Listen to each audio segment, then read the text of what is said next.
Hello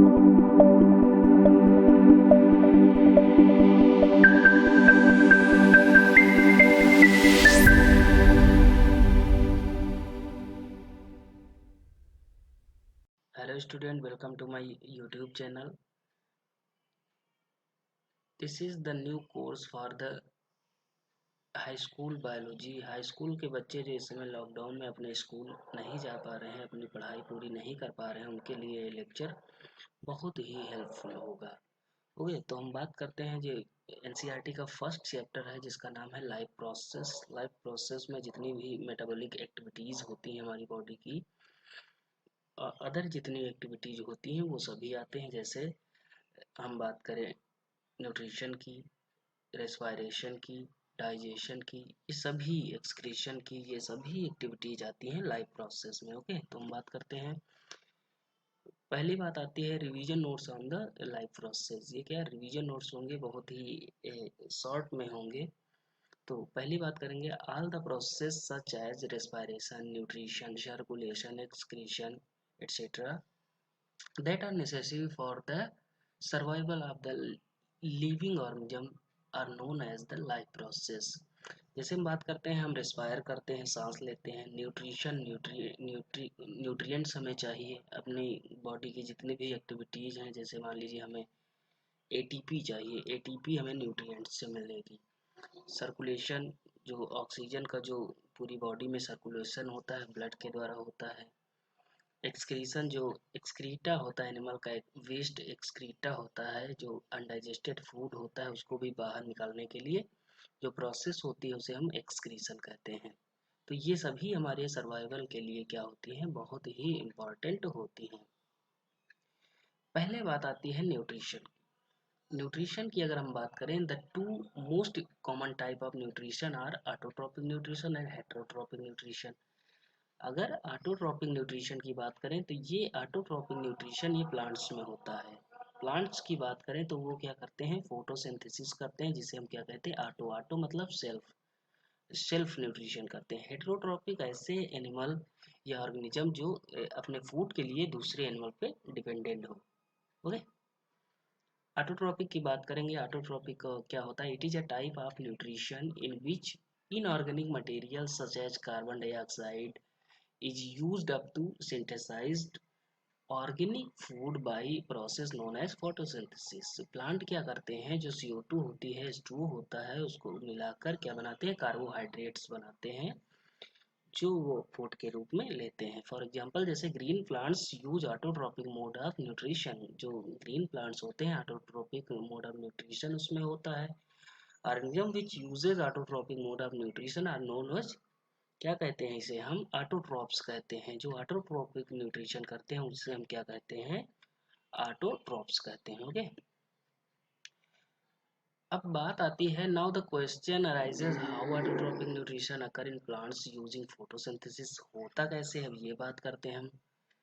for photosynthesis to occur, carbon dioxide, water, sunlight and chlorophyll are required raw material. ये क्या है, raw material है। Carbon dioxide हो गया, water हो गया, सनलाइट हो गया, क्लोरोफिल हो गया, ये रॉ मटेरियल है जो हेल्प करते हैं फोटोसिंथेसिस की पूरी फुल प्रोसेस करवाने के लिए। सनलाइट एनर्जी प्रोवाइड करती है। Chlorophyll use to absorb the sunlight. Chlorophyll किस लिए यूज होता है, सनलाइट को एब्जॉर्ब करने के लिए। Carbon dioxide is reduce the carbohydrate and water is oxidize to release the oxygen. ये क्या करता है, ऑक्सीडाइज होता है और ऑक्सीजन को रिलीज करता है। Water is taken up from the soil through the root. Root के द्वारा वाटर ऊपर जाता है। ओके, अपवर्ड मूवमेंट होती है उसमें। अब the site where the photosynthesis occur is known as chloroplast. Chloroplast में फोटोसिंथेसिस होती है। They contain green colour pigment known as chlorophyll. इनके पास क्लोरोफिल फिल नाम का एक पिगमेंट होता है जो ट्रैप करता है फोटोसिंथेसिस की, सनलाइट की, किसके लिए, फोटोसिंथेसिस के लिए। ओके, अब स्टेप की बात करें, स्टेप ऑफ फोटोसिंथेसिस आ रहा है एज फॉलो। जैसे absorption of light by chlorophyll होगा, conversion of light into chemical energy, splitting of water into hydrogen and oxygen, finally reduction of carbon dioxide into the carbohydrates. Absorption हुआ light का chlorophyll के द्वारा, absorb किया, उसको trap कर लिया।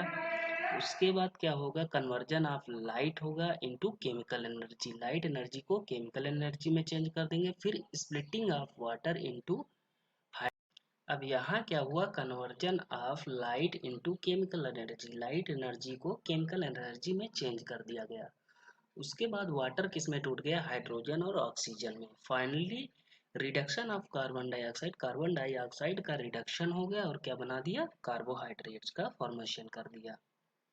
Okay, अब leaves contain small opening known as stomata which help in exchange of gases। Leaf के पास स्मॉल ओपनिंग्स होती हैं जिन्हें हम स्टोमेटा कहते हैं। वो क्या करते हैं, गैसेस का डिफ्यूजन करवाती हैं, मतलब जो अंदर गैस होती है उसको बाहर करती हैं और बाहर से हमें CO2, हमें O2 देती हैं, अंदर से बाहर करती हैं O2 और बाहर से अंदर को ले जाती हैं CO2। ओके, स्टोमेटा और stoma is surrounded by guard cell, दो गार्ड सेल होती हैं वो उसको सराउंड करते हैं, करे होती हैं। उसके बाद क्या था, which guards the opening and closing of stomata. अब ये क्या करती है, दोनों गार्ड सेल क्या करती हैं, जो क्लोजर स्टोमेटा की जो ओपनिंग एंड क्लोजिंग होती है उसको प्रिवेंट कराती हैं और उसको रेगुलेट करती हैं। Guard cell also contain chloroplast, इनके पास क्लोरोप्लास्ट भी होता है। This is the reaction of photosynthesis. देखिए हमने क्या लिया यहाँ, प्लांट क्या करते हैं, CO2 एब्जॉर्ब करें और वाटर कहाँ से गया, बाय रूट, रूट के द्वारा वाटर गया और यहाँ क्या CO2 एब्जॉर्ब किया बाय द स्टोमेटा। उसके बाद यहाँ पे देखिए सनलाइट आई, सनलाइट से, सनलाइट को कौन ट्रैप करेगा, क्लोरोफिल ने ट्रैप कर लिया सनलाइट को। उसके बाद क्या करेगा, जो इसका CO2 का है रिडक्शन हो गया कार्बोहाइड्रेट में और ये जो वाटर है ये किस में टूट गया, हाइड्रोजन और ऑक्सीजन में टूट गया। यहाँ हमें क्या, फ्री फॉर्म में ऑक्सीजन मिल गई। ओके, तो ये एब्जॉर्ब कर लेते हैं हम लोग, जैसे ह्यूमन बीइंग्स हैं तो हम लोग ऑक्सीजन लेते हैं। ओके, और जो हम लोग CO2 जो हम लोग एक्सहेल करते हैं वो क्या करते हैं, प्लांट अपने रॉ मटेरियल के रूप में यूज कर लेते हैं। ये बात हमने की थी जिसके बारे में, जिसका नाम क्या है, स्टोमेटा। इसमें देखिए ये गार्ड सेल होती हैं, दो गार्ड सेल होती हैं और ये क्या है, क्लोरोप्लास्ट, ये सभी क्लोरोप्लास्ट हैं। इसमें क्या होता है, ये गार्ड सेल है, गार्ड सेल की ये आउटर सेल वाल है, आउटर वाल एंड ये इनर वाल, ये स्टोमेटल अपर्चर होता है। अब ये क्या करते हैं, यहाँ से गैसेस का क्या होता है, डिफ्यूजन होता है, गैसियस एक्सचेंज होता है। अगर पत्तियों में, पेड़ों में बात करें तो ये सभी पत्तियों में पाए जाते हैं। जो ग्रीन ऑर्गन्स होते हैं, जैसे पत्ती की बात करें प्लांट के, तो उसमें स्टोमेटा पाए जाते हैं और स्टोमेटा के ये क्या है, दो गॉड सेल हैं जो क्या करती हैं, रेगुलेट करती हैं स्टोमेटा ओपनिंग एंड क्लोजिंग की। ओके, तो ये हमारे फर्स्ट लेक्चर में हमने बात की न्यूट्रिशन की। तो सबसे पहले हमने बात की ऑटोट्रॉपिक न्यूट्रिशन की। दूसरे लेक्चर में हम बात करेंगे हेटरोट्रॉपिक न्यूट्रिशन जो ह्यूमन बींग्स में पाया जाता है। Okay, thank you.